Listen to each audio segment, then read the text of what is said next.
बैंकों की इतनी खस्ता हालत की हुई थी। 5% से लेकर 20% उनका सिर्फ मात्र रिकवरी रेट था।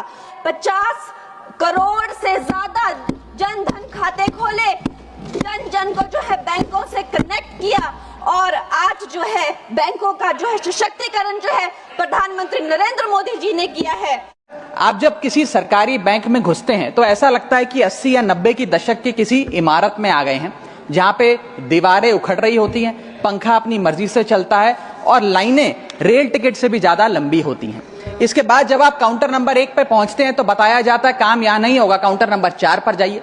जब काउंटर नंबर 4 पे जाते हैं तो बताया जाएगा यहां पर भी काम नहीं होगा, फर्स्ट फ्लोर पर जाइए। और जब आप थके हारे फर्स्ट फ्लोर पर पहुंचते हैं तो बताया जाता है कि लंच हो गया है, लंच के बाद 2 बजे आइएगा। 2:15 पहुंचते हैं तो बताया जाता है कि लंच एक्सटेंड हो गया, अभी कर्मचारी गुलाब जामुन खा रहे हैं। यह व्यवस्था है कस्टमर सर्विस की एक सरकारी बैंक में। और आज हम जहां चांद पर पहुंच गए, यूपीआई से गोलगप्पे खरीद रहे हैं, लेकिन हमारी सरकारी बैंकिंग व्यवस्था 80-90 के दशक से बाहर नहीं आ पा रही है। सर, बैंक ईंट या सीमेंट से बनी किसी इमारत का नाम नहीं है। बैंक सिर्फ किसी स्टील या एल्यूमिनियम से बने एटीएम का नाम नहीं है, और बैंक ना ही एक काउंटर से दूसरे काउंटर पर दौड़ रहे बैंक ग्राहकों की उस दौड़ का नाम है। बैंक नाम है विश्वास का, बैंक नाम है अधिकार का, न्याय का, समानता का। लेकिन पिछले कुछ वर्षों में यह विश्वास जो ग्राहकों का बैंकिंग व्यवस्था में था, वो कहीं ना कहीं कमजोर होता नजर आ रहा है। और उसके कुछ बुनियादी कारण, बहुत ही बेसिक कारण आज मैं सदन में आपके माध्यम से सरकार के सामने रखना चाहूंगा। सबसे पहला, पुअर कस्टमर सर्विस। यदि आज किसी ग्राहक को सरकारी बैंक में किसी काम से जाना हो तो मान लीजिए उसके ग्रह खराब चल रहे हैं और दिहाड़ी भी खराब होगी।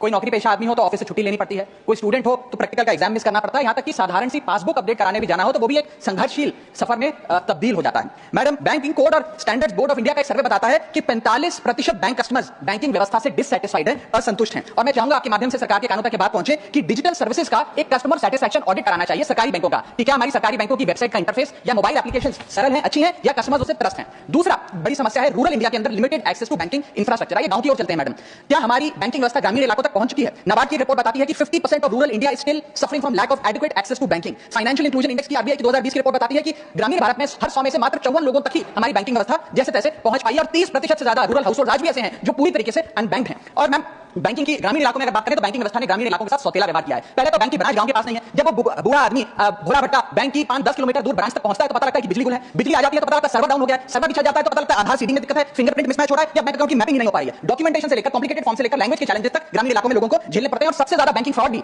गांव के भोले वाले आदमी के साथ होता है। इसी के चलते हमारे गांव का आदमी प्राइवेट निजी साहूकार के पास जाकर लोन लेना बेहतर समझता है, ना कि किसी बैंक के पास जाकर। और जब साहूकार के पास जाता है तो ना वहां पेपर वर्क होता है, एक इजीर एक्सेस होता है, फियर ऑफ बैंक और इलिटरेसी नहीं होता, बहुत बार तो मॉर्गेज पे भी कुछ नहीं रखना पड़ता, इसलिए वो साहूकार से ब्याज पे पैसा उठाता है। लेकिन साहूकार उसे मनमाने दाम पर वो ब्याज का पैसा देता है, 60 से 80% सालाना का इंटरेस्ट रेट चार्ज करता है, जिंदगी भर के लिए उसकी गुलामी लिखवा लेता है, और वो बेचारा गांव का भोला वाला आदमी डेट ट्रैप में फंस के रह जाता है। मेरी तीसरी बड़ी समस्या को मैं आपके सामने रखना चाहूंगा वो है साइबर फ्रॉड और digital fraud in the banking sector. Cyber fraud वर्ष 2023 में 75,800 घटनाएं सामने आई जो कि कंप्लेंट्स दर्ज हुई।